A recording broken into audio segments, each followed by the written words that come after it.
node biopsy and a completion axillary node dissection. Now, the Z11 trial, the Z1071 trial, there were 638 patients that fit the criteria. The sentinel node was accurately detected in 91% of the patient, and the false negative rate in the group of patients who had at least 2 nodes identified was 12.6%, and in the group of patients where you had only 1 sentinel node, the false negative rate was 31%. Now, when you use 2 agents to identify the lymph node, the blue dye and the radioactive dye, the rate of false negative rate drops to 10.8%, and when you find more than 2 sentinel node, the rate drops further to 9 or 6%. So in summary, the Z1071 trial tells us that you can detect the lymph node in 91% of the patient. The complete pathologic response in the lymph node is 40%. So clearly you can omit axillary node dissection in these patients. The false negative rate, if you have more than 2 lymph nodes, is 12.6%, and you can clearly lower the false negative rate if you use dual tracer, if you have more than 2 sentinel nodes, and they have shown that if you put a clip and identify the clip in 7.4%. We did adopt this technology, the result, and currently the way we do it at Sloan Kettering, the patient presents for neoadjuvant chemotherapy. We do a clinical examination of the axilla. If they are negative, we proceed as we have been usually doing. If they have a palpable lymph node, we do an FNA. Irrespective whether it's positive or negative, we give the chemotherapy, and then we do a sentinel node biopsy. And if the sentinel node biopsy, we complete the axillary node dissection. If the sentinel node is negative, and we have used dual technique, and we have 3 or more lymph nodes, and these lymph nodes are all false, are all negative by frozen section, we will not complete the axillary node dissection in these patients. So, in order for you to adopt it, you really need to follow these strict criteria. You need to be well trained to do sentinel node biopsy. You have to use dual technique, and you have to have a minimum of 3 nodes, and these have to be negative by frozen section. Now let me move to the last data that I want to share with you, which is the AMAROS trial. This was recently published in Lancet Oncology in November 2014. The trial is clinically T1, T2 patients with clinically node negative. These patients were randomized before surgery to avoid selection bias. The patient underwent breast conservation or total mastectomy. All of these patients had a sentinel node biopsy, and the patient who had positive sentinel node were divided into 2 groups, either an axillary node dissection or radiation to the axilla. All these patients were followed up for local recurrence and looking at their survival. Now this is the summary. There were 4,800 patients. 4,800 were randomized, 24 for the completion axillary node dissection, and 24 for only sentinel node and radiation therapy. They excluded all patients in whom the sentinel node was negative, or they did not identify the sentinel node, and they were left with 744 patients who had the completion axillary node dissection, and 681 who had sentinel node plus radiation therapy. This is the data. Some of these patients who had axillary node dissection had also radiation therapy, and some of the patients who were supposed to have radiation had axillary node dissection, but the data is analyzed based on the intent to treat. Of note, the median node dissected in the group of axillary node dissection was 15 nodes, which is inadequate axillary node dissection in my eyes, and those who had sentinel node had radiation therapy only had 2 nodes on the average taken out. And one more point, 1/3 of the patients who had axillary node dissection had residual non-sentinel node positive, so it's expected that the same group, the same percentage of these patients had residual positive node. Now when you look at the data, as I said, this is the intent to treat. axillary node versus radiation therapy, the regional node recurrence in the axilla was 0.4% for the axillary node dissection and 1% for the radiation therapy. No difference in regional recurrence. There was the only difference in these two groups of patients was in the lymphedema rate. The group who had the axillary node dissection had twice the rate of lymphedema, 23% versus 11%, statistically significant. However, when you look at the disease-free survival, it was exactly the same. The overall survival is exactly the same, and the disease-specific survival was also exactly the same. So radiation therapy can replace axillary node dissection in this category of patient with exactly the same survival, with exactly the same regional control, with a lower rate of complication as far as lymphedema.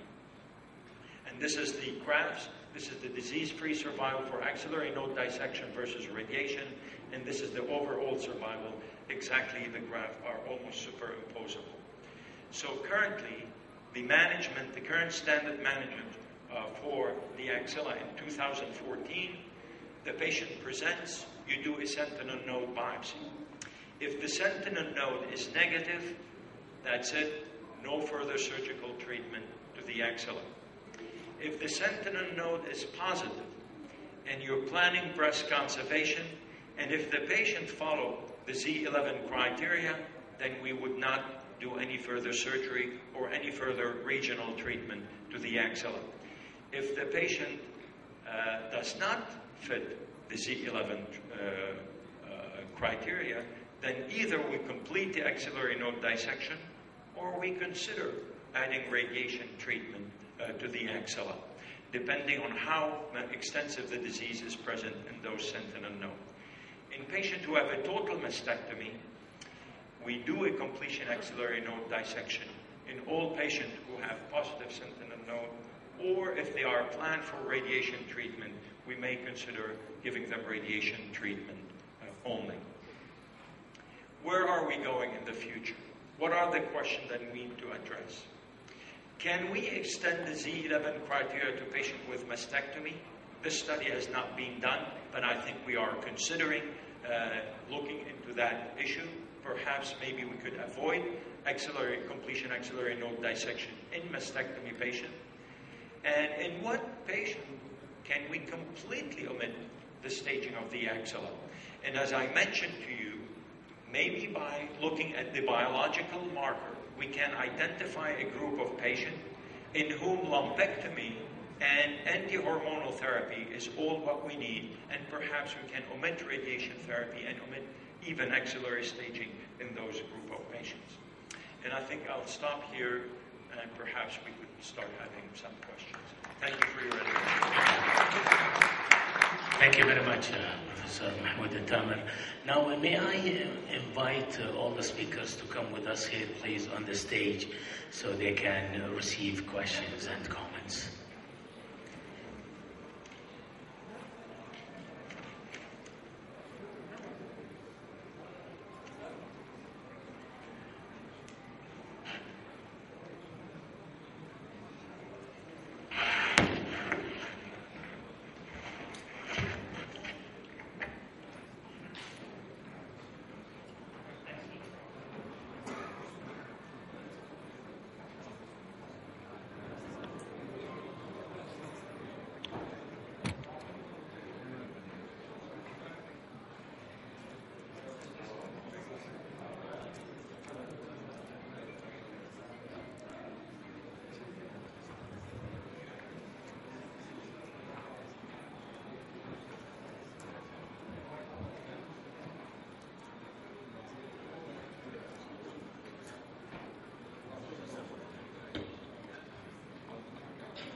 Floor is open for discussion. Yes, please.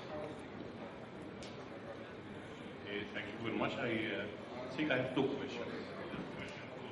Mr. Ransberry, about you said that total dissection is a good method or tool to decrease the rate of positive conscience, and we have to apply it in every case.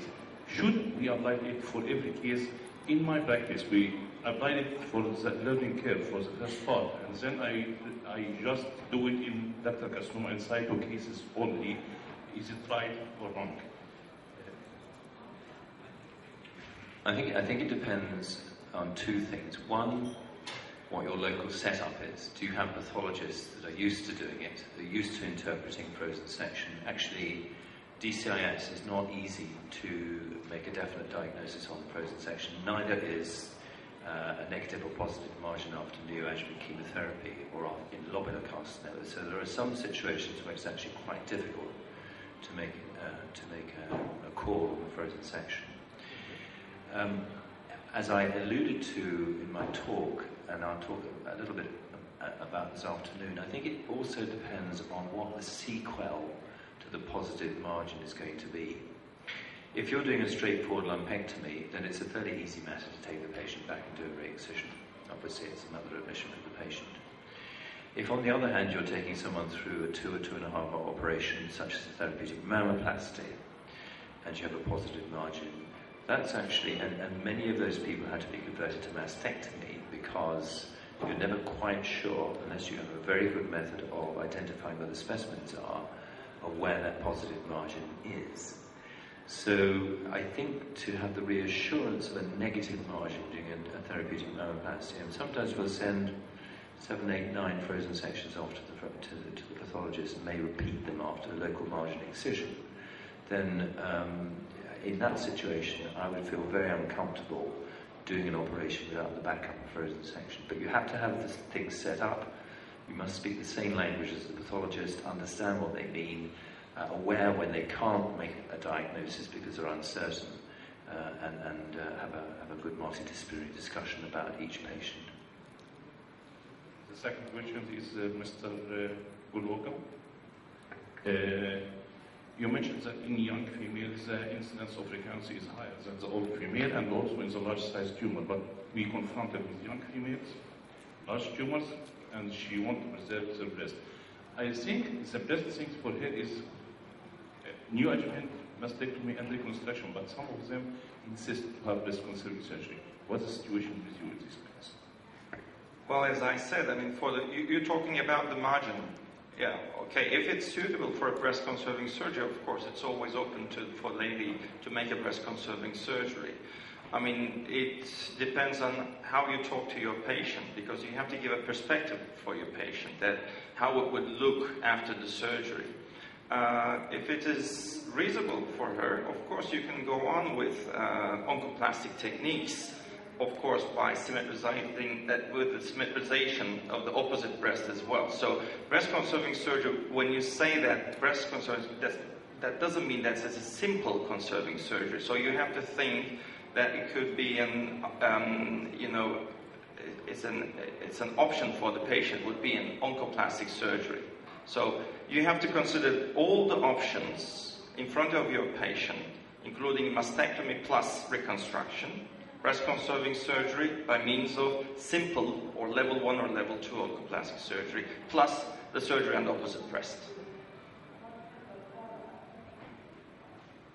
Dr. Ashraf Haider, Khalid from Cairo University. The question is to Professor Eltamer. Actually, it looks like the pattern of the breast cancer in general and the responses in different types of treatments and methodologies is related mainly to the biological activities that's going on in this particular tumor.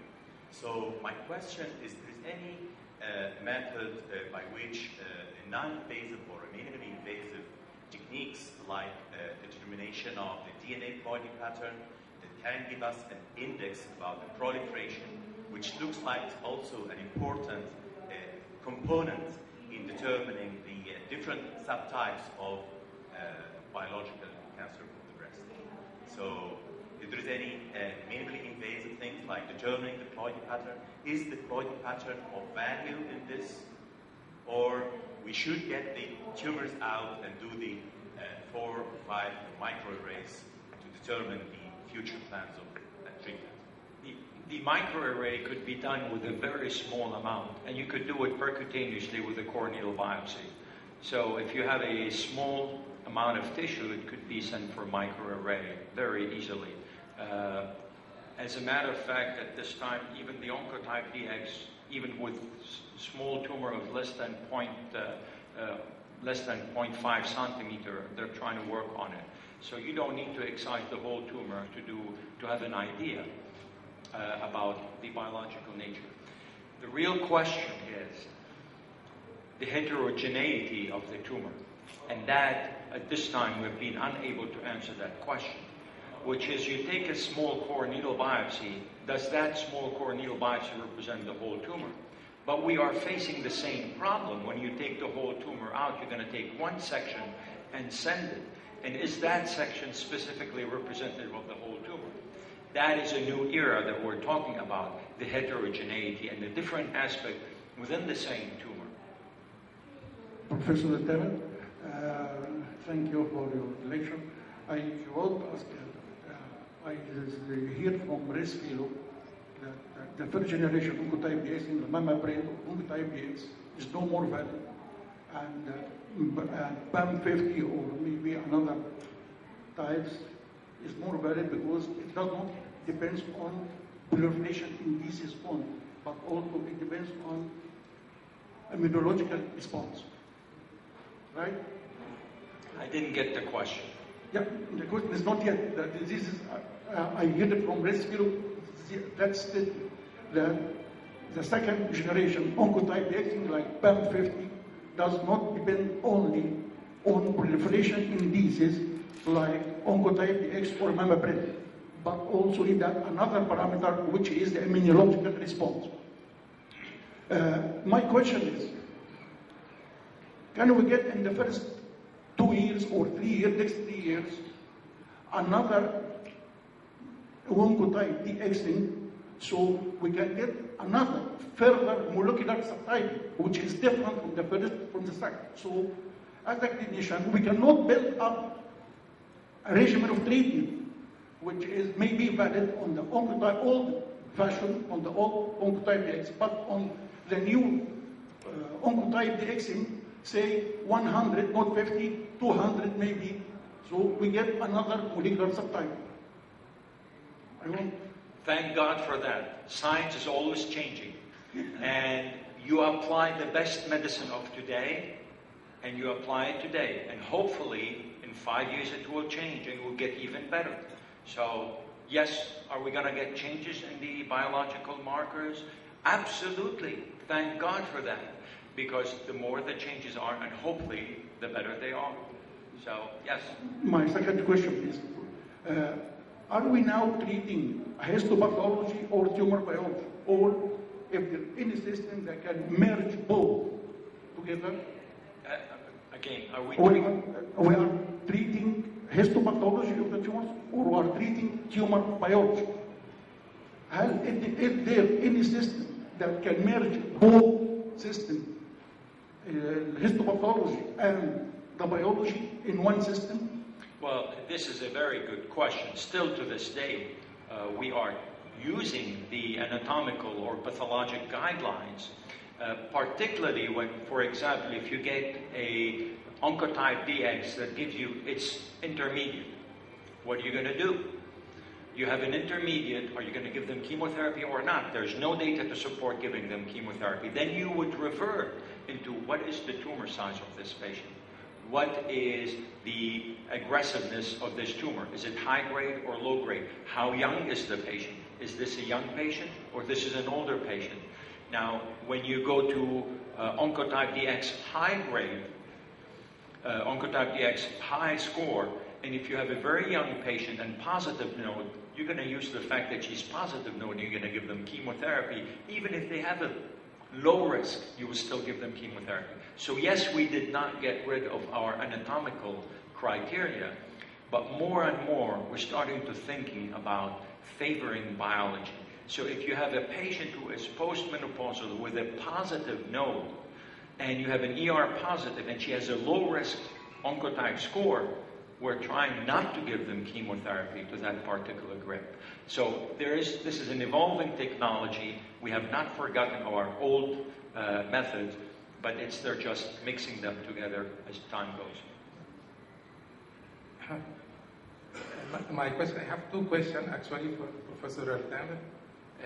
In the first study in your presentation, implementing the Z11 in clinically not negative cases,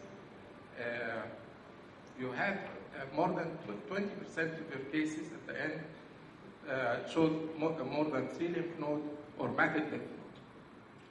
And in the study, you depended on the clinical evaluation of axilla, and you said we don't do ultrasonography.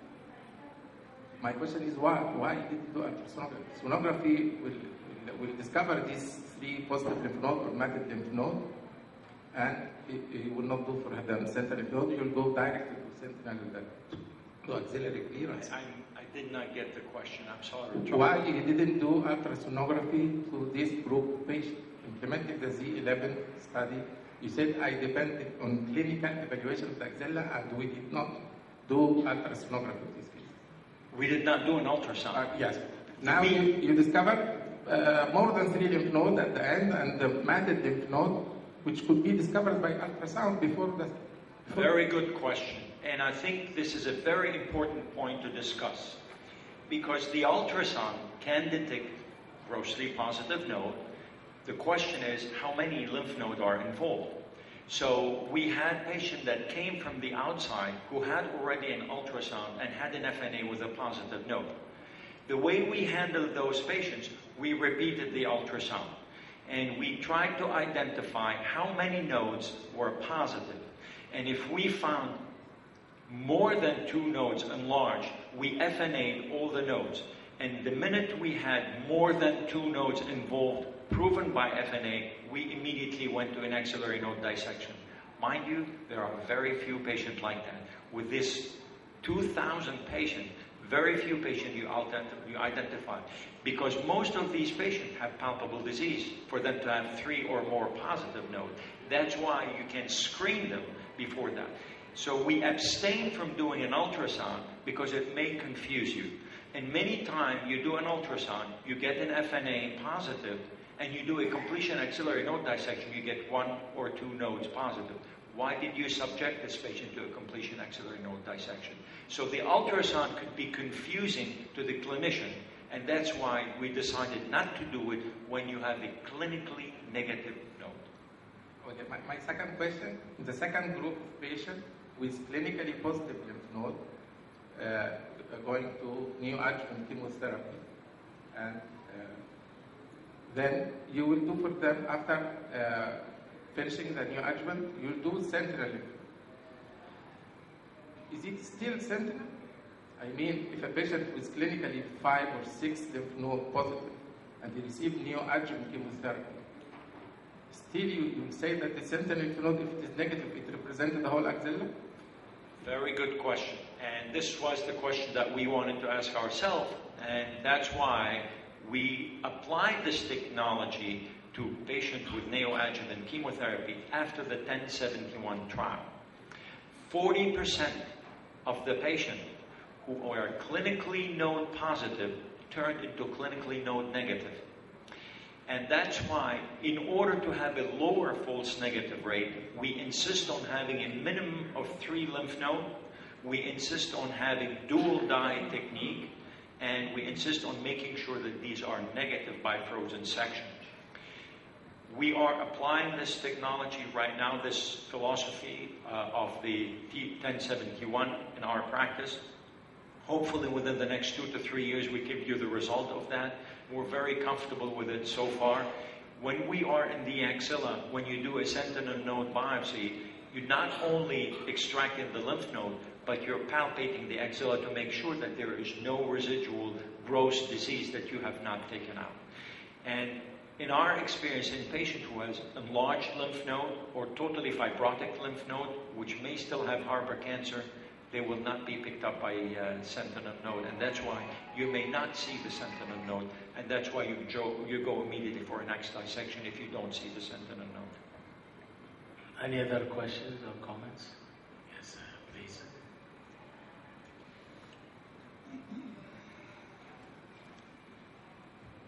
I have one question to Professor Douek. would like to know your personal preference if you're not going to use the wire localization. What would be the technique that you would use for impalpable lesions? Well, at present, as I said, the standard technique remains wire-guided localization. The logistical problems with introducing radio-guided localizations are affecting our hospital as well. So we haven't been able to introduce these as yet. But what I have been doing for a number of years now, and I've omitted from ultrasound, using ultrasound within the magnetic localization trial. Apart from that, I normally use ultrasound. So it's very, very easy to see the wire on ultrasound. It's a little bit like going on a fishing expedition. You pull the wire and you can actually see the tip of the wire move. And with experience, you can actually locate the lesion.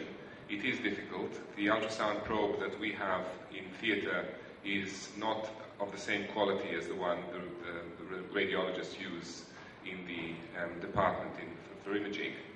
And the problems that I've come across that have been fed back to me is that in some hospitals there is a little bit of animosity from radiologists of the idea of surgeons dabbling in ultrasound.